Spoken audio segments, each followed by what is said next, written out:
Hello, all of you. Very good morning. Welcome back to the marketing management class. Yesterday, I have started the unit 4. There, we were discussing about the consumer markets and the information about the consumer behavior. What do you mean, a consumer markets where a consumer wanted to satisfy his needs by purchasing services or else what to call the physical goods. And consumer behavior, you are going to understand about the thinking process, psychological process, the decision making process of the consumer who finally purchases the product.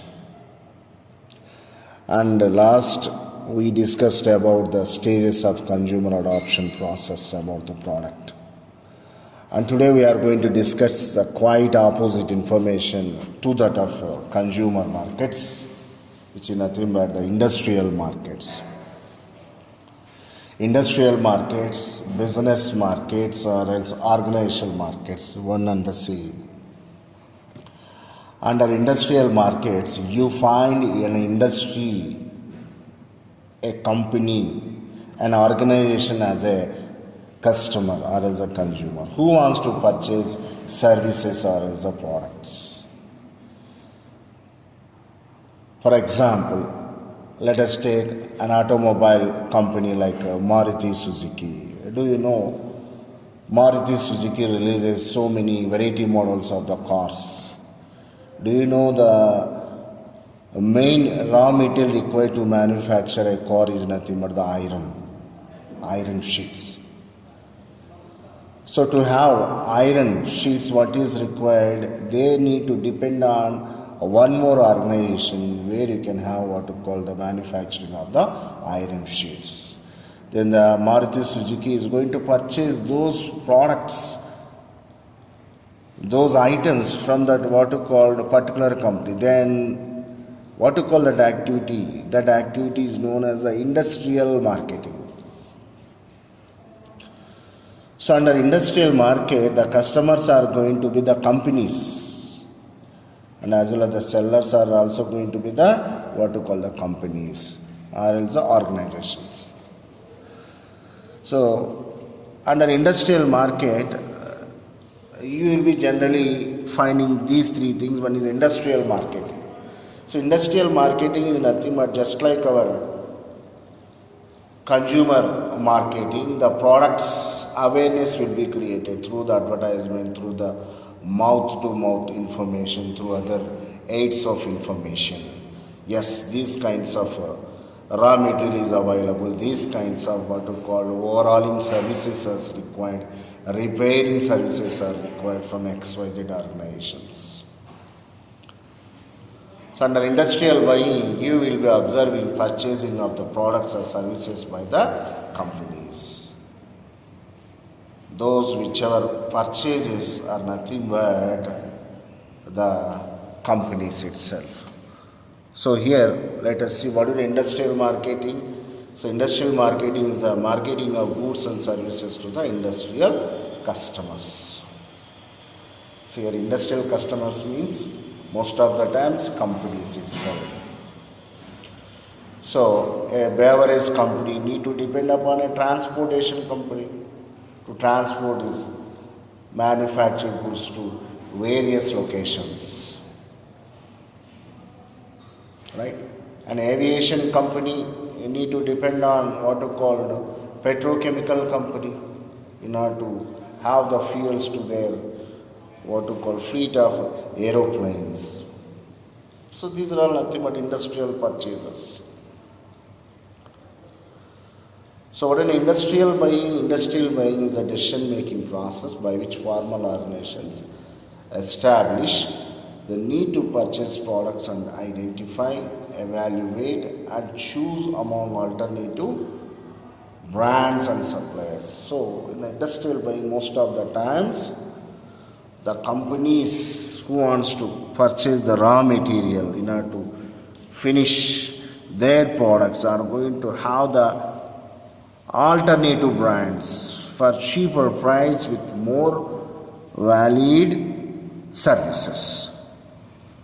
So what are industrial customers? The industrial customers are those who purchases the goods for processing as a part of what we call processing activity. Right? And as you know very well, the present situation is what we are all impacted by this COVID-19. Now what is happening to curb the spread of this COVID-19? Our Indian companies produce, isn't it, Covishield, Covaxin, like what to call vaccines. So these vaccines they are going to produce in bulk manner. The countries will come forward to purchase these things. So to have the jab, jab, in their what to called respective countries. It's nothing but here the industrial purchase. Okay.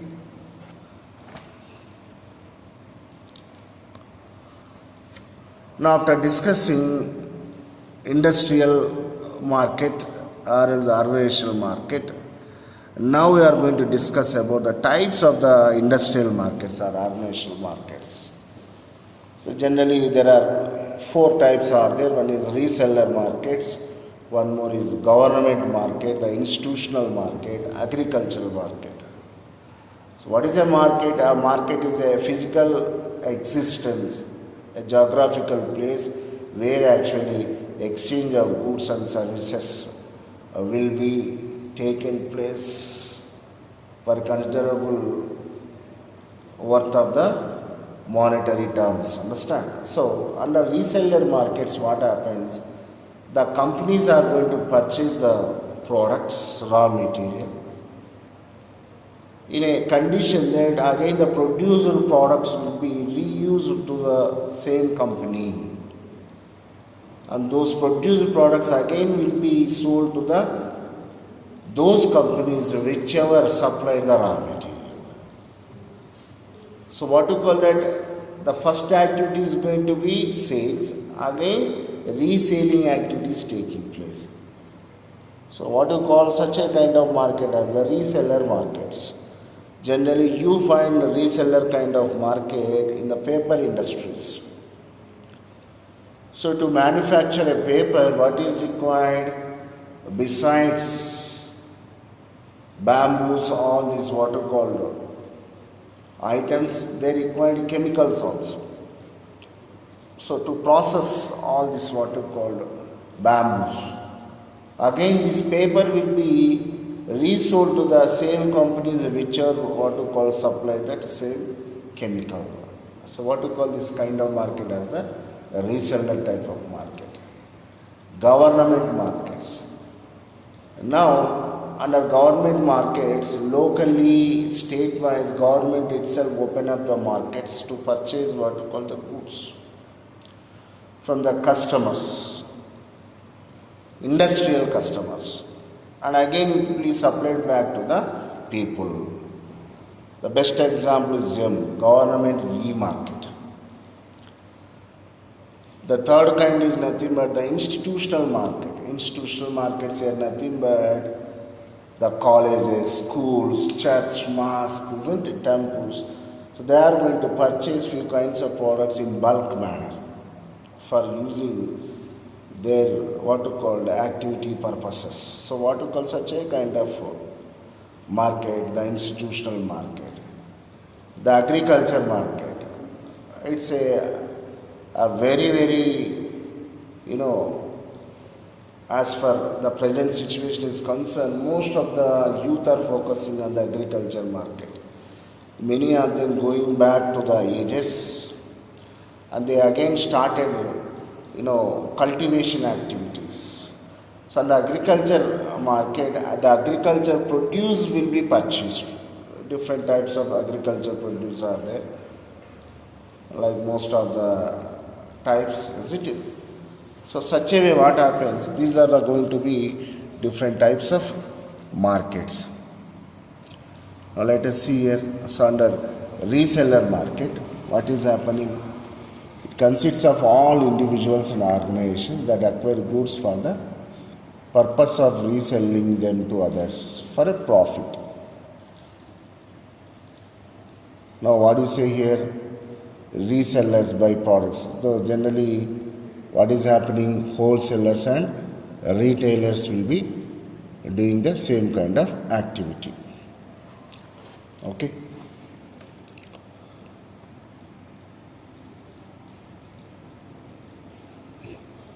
Now government markets. It consists of what to call the government units from central and local government that purchase or rent goods and services for carrying out their main functions.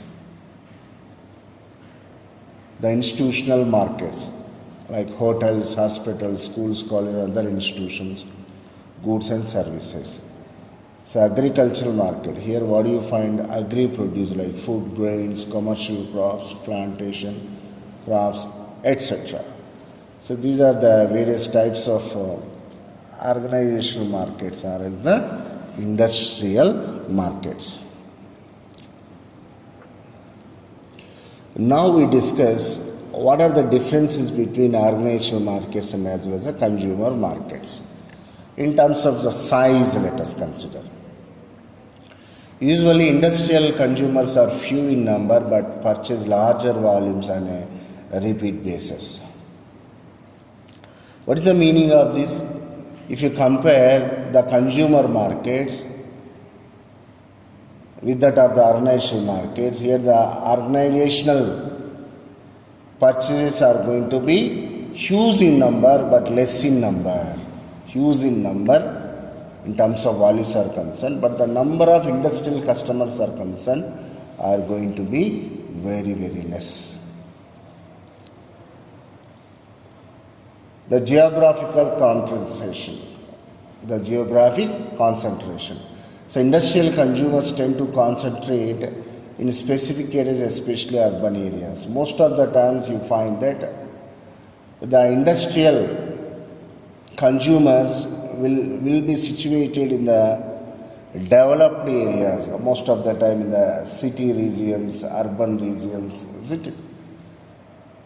Main reason could be what? So they want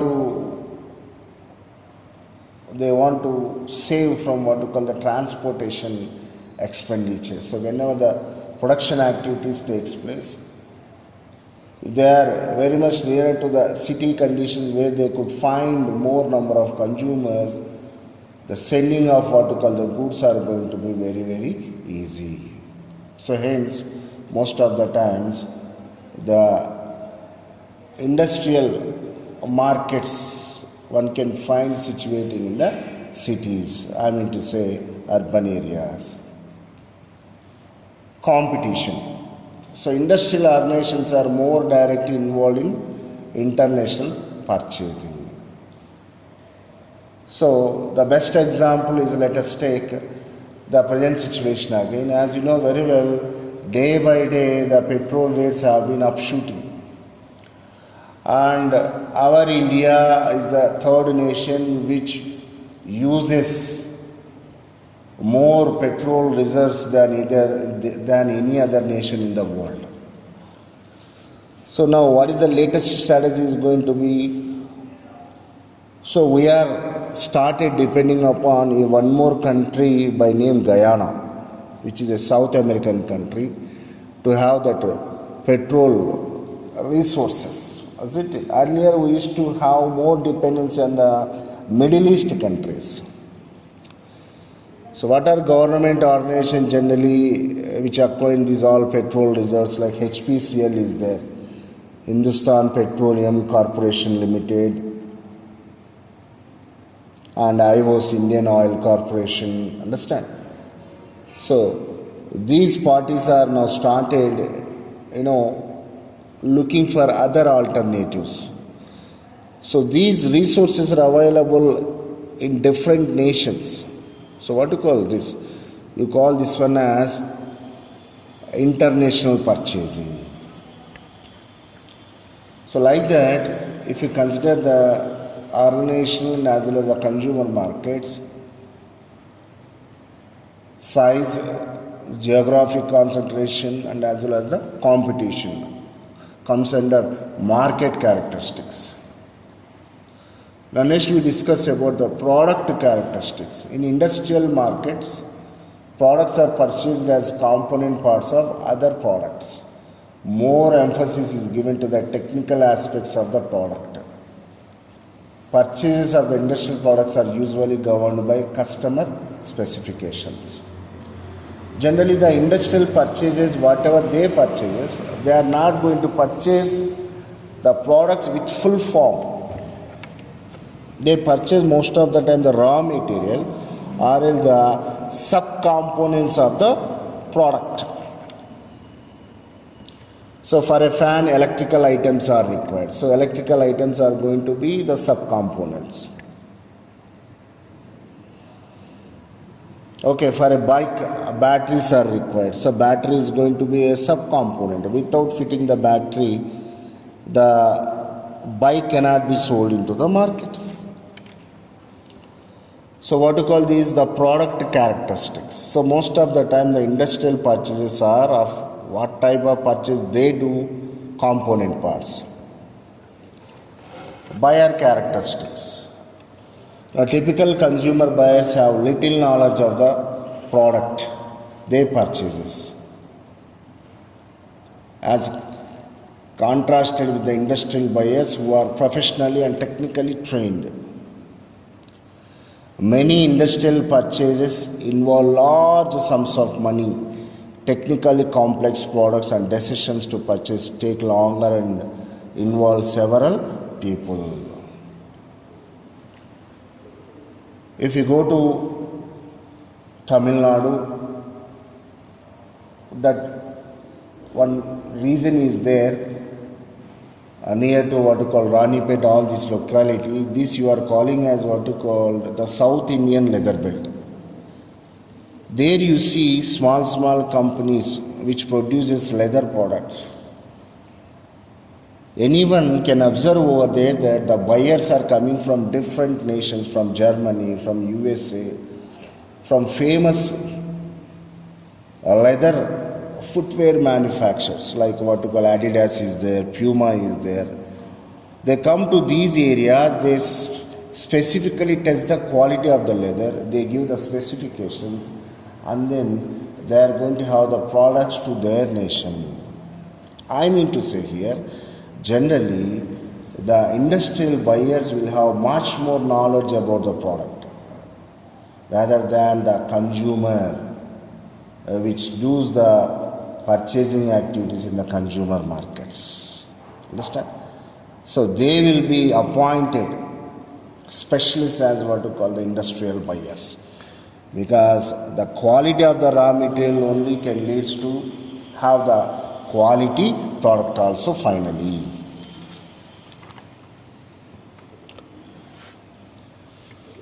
Reciprocity, I already told you. So what is there? Sometimes the companies, whichever purchases, again those products will be resold to what to call some other companies. So like paper companies are there, okay. The West Coast paper mills are there, like channel characteristics. In industrial markets, the channels or the passes or the path how actually the products are going to reach to the hands of the customers.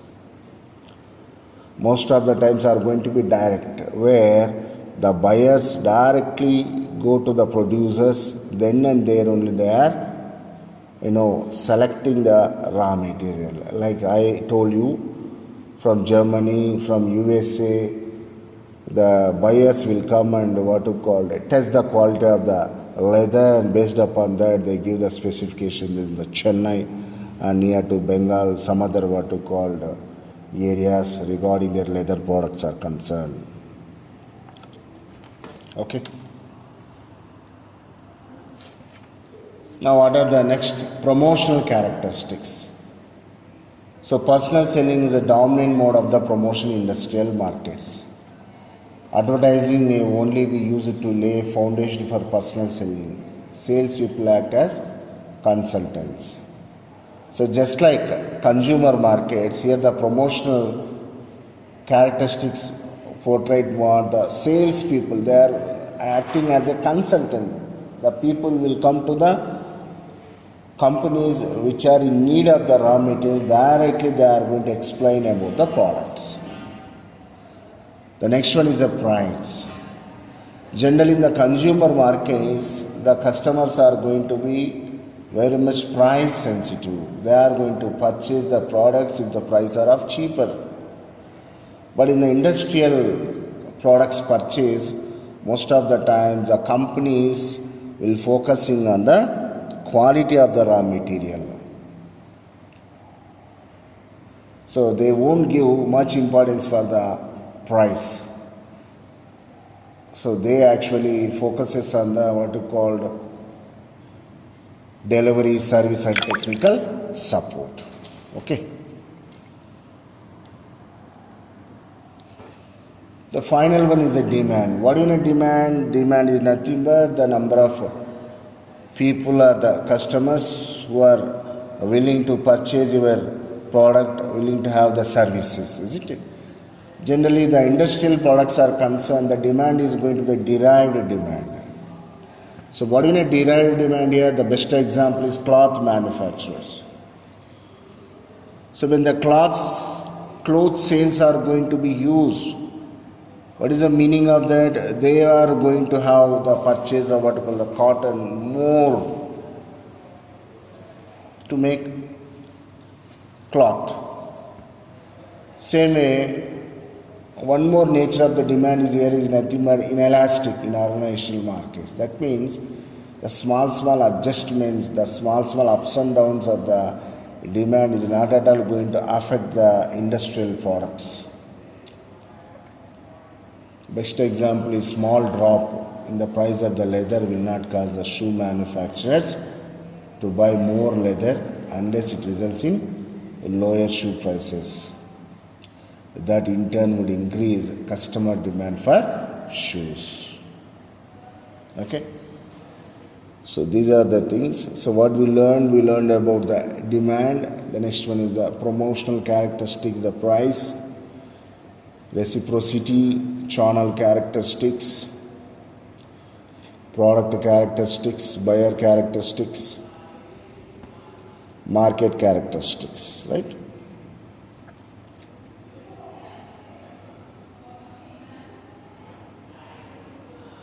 And finally, today we discuss about the participants in the industrial buying process. The first person is going to be the gatekeeper.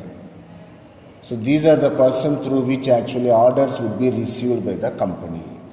Most of the time the receptionist or secretary who controls the buying organization's diary, they will be assumed as the gatekeepers. So based upon their information only, the decision making would be there in the decision making unit. The next one is the influencers, like engineers, accountants, the board of directors. They actually specifies the information about the raw material. So what do you mean by here? Engineers, accountants are the board of directors. The third one is the users. Members of the organization who will use the product. In many cases, they initiate the buying proposal and help define the product specifications.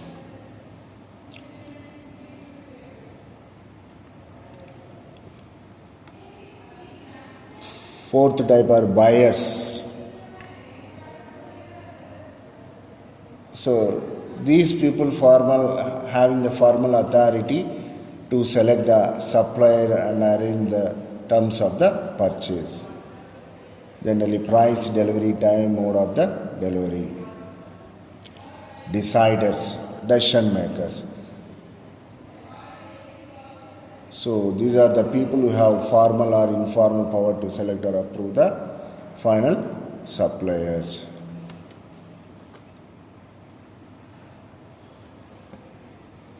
So here, who are the mediators? Are the participants in the industrial buying process. The first one is a gatekeeper. The next one is the influencers. The third one is users, buyers, fourth one, and the fifth one is the deciders. So this is all about the industrial markets. So what we discussed today,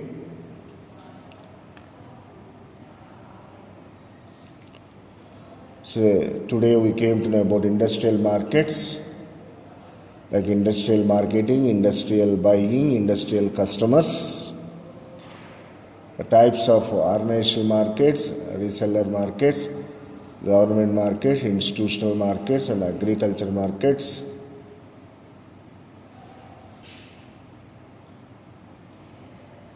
The government markets. Next, differences between organizational consumer markets, like market characteristics, product characteristics, next buyer characteristics, reciprocity, channel characteristics, promotional characteristics, and finally the price as well as the demand. So who are the participants? Like gatekeeper, influencers, users, buyers, and as well as the deciders. So today I am going to stop here. Thank you so much.